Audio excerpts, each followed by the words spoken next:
La primera vez que la muñeca dijo mi nombre, yo estaba solo en el pasillo de la casa de mi abuela, sosteniéndola entre las manos mientras uno de sus ojos de vidrio estaba hundido hacia adentro y algo dentro de su cabeza se movía lentamente.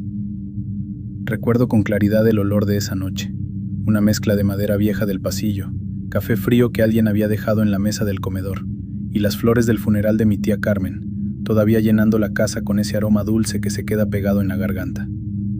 Todo empezó unas horas antes, cuando regresamos del entierro. La casa estaba llena de gente, pero en el comedor había algo que yo estaba seguro de no haber visto nunca en todos los años que pasé ahí de niño. Y ese algo era una muñeca sentada en una silla pegada a la pared, colocada como si hubiera estado acompañando la mesa durante toda la noche. Era una muñeca antigua de porcelana con vestido viejo, encaje amarillento y las manos manchadas por el tiempo. Tenía la cara cuarteada y el cabello revuelto, pero lo que más llamaba la atención eran los ojos, que eran grandes, redondos y de vidrio, reflejando la luz de la cocina de una forma rara, porque el brillo parecía quedarse demasiado tiempo en el mismo punto, como si la mirada no dependiera del movimiento de la cabeza. Me quedé mirándola varios segundos porque yo conocía esa casa de memoria.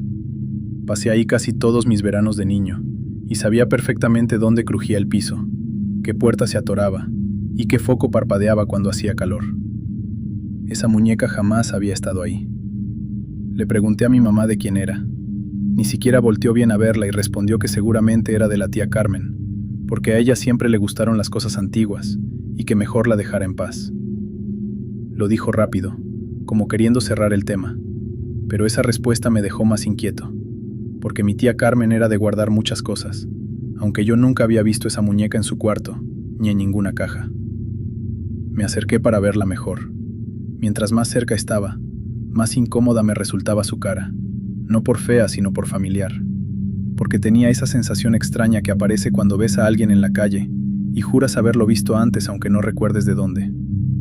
La tomé por la cintura para revisarla mejor, y me sorprendió el peso, ya que era demasiado pesada para una muñeca. Mientras la sostenía, incliné la cabeza para mirar mejor los ojos de vidrio. En ese momento tuve una sensación rara, como cuando alguien te observa desde muy cerca. Moví la muñeca apenas unos centímetros, y el brillo de los ojos cambió con la luz del comedor, pero la dirección de la mirada parecía seguir apuntando hacia mi cara. El peso no correspondía con la porcelana, porque la cabeza parecía contener algo más. La giré ligeramente, y los ojos reflejaron la lámpara del comedor de una forma extraña, ya que el brillo permanecía apuntando hacia mí, aunque cambiara el ángulo. La dejé en la misma silla, y salí al patio para despejarme. Afuera estaban mis primos fumando, y hablando de cualquier tontería para no pensar en el entierro.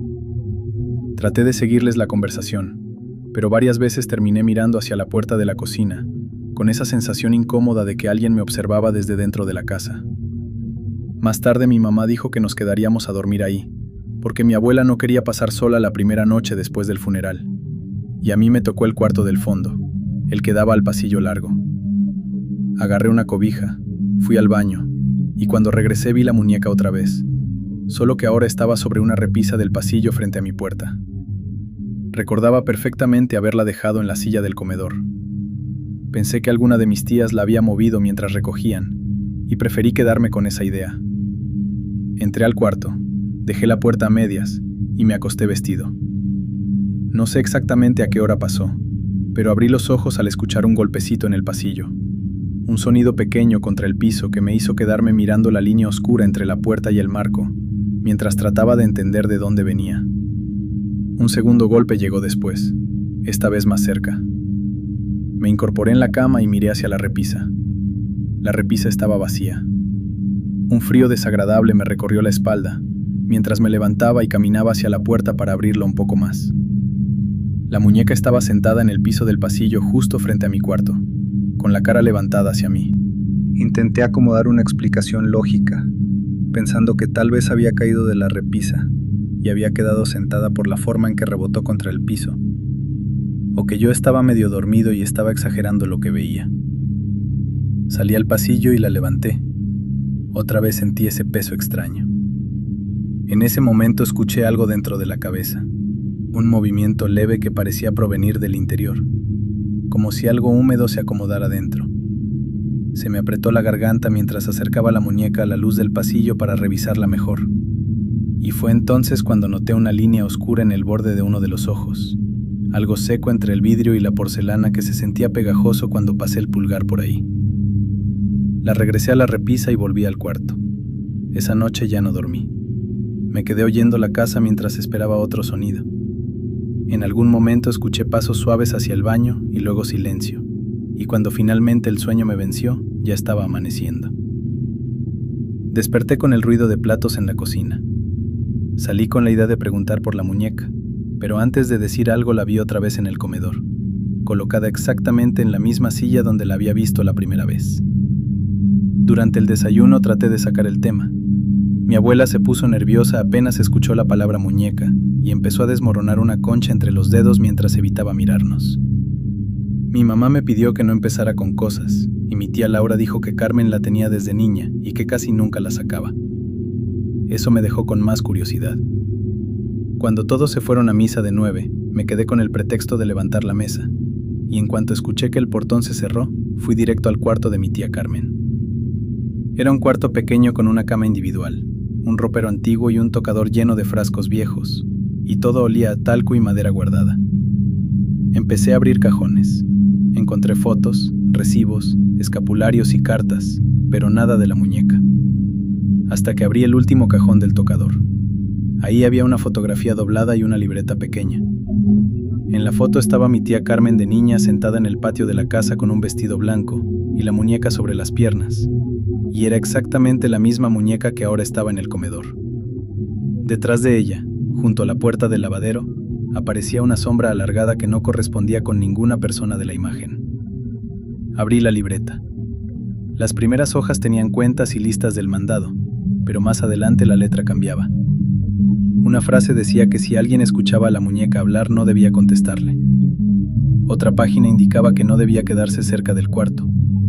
Más adelante aparecía una línea escrita con presión sobre el papel, indicando que mientras aquello siguiera dentro no podía salir. Seguí pasando hojas. En una frase marcada con más fuerza se leía que los ojos eran lo único que la detenía. En ese momento escuché un roce detrás de mí, algo leve contra la madera del pasillo. Cuando volteé, la muñeca estaba en la entrada del cuarto. No recordaba haber escuchado pasos ni el sonido de algo arrastrándose por el piso. Simplemente estaba ahí ahora, inclinada ligeramente hacia adentro como si tratara de ver qué tenía en las manos. Sentí cómo el pecho se me apretaba. Cerré la libreta y retrocedí hasta topar con la cama. La puerta estaba detrás de la muñeca y para salir tenía que pasar junto a ella. En ese silencio escuché mi nombre. La voz parecía salir desde dentro de la cabeza de la muñeca, atrapada en un espacio pequeño. Rodé la cama y empujé la puerta con el hombro, lo que hizo que la muñeca cayera al piso del pasillo, y cuando golpeó la madera uno de los ojos vibró dentro del hueco. Ahí fue cuando entendí que estaba suelto. La levanté casi por reflejo. Acerqué la cara a la luz del pasillo y presioné el vidrio con el pulgar. Al principio resistió, pero después empezó a ceder. Empujé más. El ojo se hundió hacia adentro con una presión blanda que no correspondía con porcelana. Dentro de la cabeza algo reaccionó, y volví a escuchar mi nombre. Solté la muñeca y el ojo rodó por el piso. Dentro del hueco donde estaba el ojo algo se movía. El interior no era vacío, ya que había humedad y un movimiento lento acomodándose dentro de la cabeza de la muñeca, como si ese espacio hubiera sido ocupado desde hacía mucho tiempo. El olor llegó unos segundos después, un olor espeso que recordaba a tierra húmeda, de la vieja, y a algo que había permanecido demasiado tiempo encerrado. Me agaché para recoger el ojo de vidrio pensando en volver a meterlo, pero la muñeca empezó a enderezarse lentamente hasta quedar sentada frente a mí. El ojo que aún tenía se orientó hacia mi cara. Entonces la voz volvió a escucharse desde el interior, y esta vez dijo que ya estaba abierto. Escuché el portón de la calle y las voces de mi familia entrando. Tomé el ojo y lo empujé en el hueco con todas mis fuerzas hasta que volvió a encajar, y la muñeca cayó otra vez al piso. Cuando mi mamá apareció en el pasillo me encontró sudando con la muñeca en las manos. Le enseñé la libreta. La leyó completa sin decir nada. Mi abuela entró después, vio la foto y empezó a llorar mientras decía que cuando Carmen tenía 8 años, hablaba con una niña que aparecía junto al lavadero, y que poco tiempo después apareció la muñeca. Carmen decía que mientras la muñeca conservara los dos ojos, la otra presencia se mantenía tranquila. Intentaron quemarla ese mismo día. El vestido se tiznó y el cabello se encogió, pero la cara quedó intacta. Mi tío se la llevó en una bolsa negra para tirarla en un basurero fuera del pueblo. Esa noche nadie quiso dormir solo. Yo me quedé en la sala con la televisión prendida y todas las luces encendidas mientras sostenía la libreta de mi tía Carmen sobre las piernas y volvía a leer la misma frase sobre los ojos. Cerca de las 3 de la mañana el cansancio me venció. Desperté al escuchar un golpe seco en el comedor, un sonido pequeño contra madera que me hizo abrir los ojos mientras la televisión seguía encendida y el resto de la casa permanecía en silencio. Luego escuché otro golpe más cerca. Me levanté y caminé hasta el marco de la puerta. La muñeca estaba sentada en la silla junto a la pared. El vestido seguía manchado por el humo del fuego. Los dos ojos de vidrio estaban en su lugar. Me quedé mirándola varios segundos sin acercarme. Entonces el ojo izquierdo comenzó a moverse lentamente hasta quedar apuntando hacia mí. En ese momento comenzaron a escucharse pasos en el pasillo. Eran pasos pequeños y descalzos avanzando lentamente sobre el piso de madera, con ese sonido seco que hacen los pies cuando alguien camina dentro de una casa en silencio. Cada paso sonaba más cerca, y entre uno y otro se alcanzaba a escuchar el roce leve de algo arrastrándose detrás. Y mientras esos pasos se acercaban desde el fondo de la casa, entendí algo que mi tía Carmen había intentado escribir en la libreta sin explicarlo del todo. Y ahora que uno de los ojos se había abierto, algo más caminaba dentro de la casa.